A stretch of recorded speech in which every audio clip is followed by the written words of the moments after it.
Donald Trump and his team, of course, not just in their final days in office, but ever since he left office, have been pushing what's known as the big lie, which, as we all know, is the conspiracy theory that somehow the 2020 election was stolen from Donald Trump. One of the people who pushed this lie in the final days of the Trump administration and actually worked with other individuals to try to overturn the results of the 2020 election is none other than Mark Meadows, Donald Trump's chief of staff during the last few months he was in office. And according to new reports, Mark Meadows might be right about voter fraud, because it turns out Mark Meadows may have been the one who committed voter fraud. Here's what happened. Mark Meadows and his family apparently rented a home in North Carolina that Mark Meadows used as his address to vote in the state of North Carolina, in that district, in that precinct. Mark Meadows said, "This is my home that I am renting in accordance with North Carolina law that says you have to be registered at your, quote, place of abode," meaning this is where you live. Except Mark Meadows didn't live there. According to neighbors and the people who actually rented the rundown home to the Meadows family, I'll get more to that in a minute because I think that's an important piece of the puzzle here. Meadows never went there, never stayed there. A couple times, a few members of his family would kind of come and go, maybe spend the night here and there, but they never actually lived in the house, according to these reports, based on interviews conducted by reporters from The New Yorker.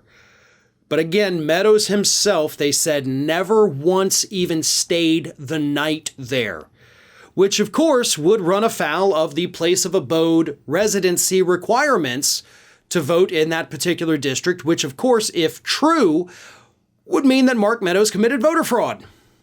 I mean, that seems pretty simple, right? Of course, it's unlikely that any of this, unfortunately, is going to go anywhere. But it does beg the question, what the hell is going on with Mark Meadows? Why did his family choose this particular residency, right? Mark Meadows is a former member of Congress, right? The guy wasn't hurting for money. And if you look at the New Yorker piece, at the photos of this shack almost, it is literally a run-down shack. Okay? It has a tin roof over most of it that is almost completely rusted out in certain parts. Like, this wasn't a place where the Meadows were intending to live their daily lives. So what the hell is going on here? Why? Right? That's the big question that unfortunately this piece didn't answer. And hopefully we can get an investigation in this to find out why. Right? If you're trying to fool people into thinking, oh good, I'm claiming this residency so I can vote in this particular area for some reason, you gotta at least make it believable.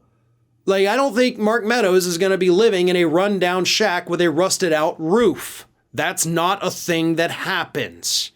Especially for somebody like Meadows, who has a career in Congress, then was the White House chief of staff to Donald Trump.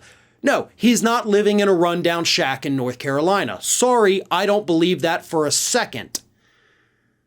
So investigators need to find out why this happened. Why did he pick that residence? Why did he pick that area? And why did he vote there when he knew the rules and clearly, based on these reports, wasn't following them? Hey everyone, this is Aspen. And did you know that for the low cost of $0 per day, you can subscribe to the Fair and Balanced YouTube channel?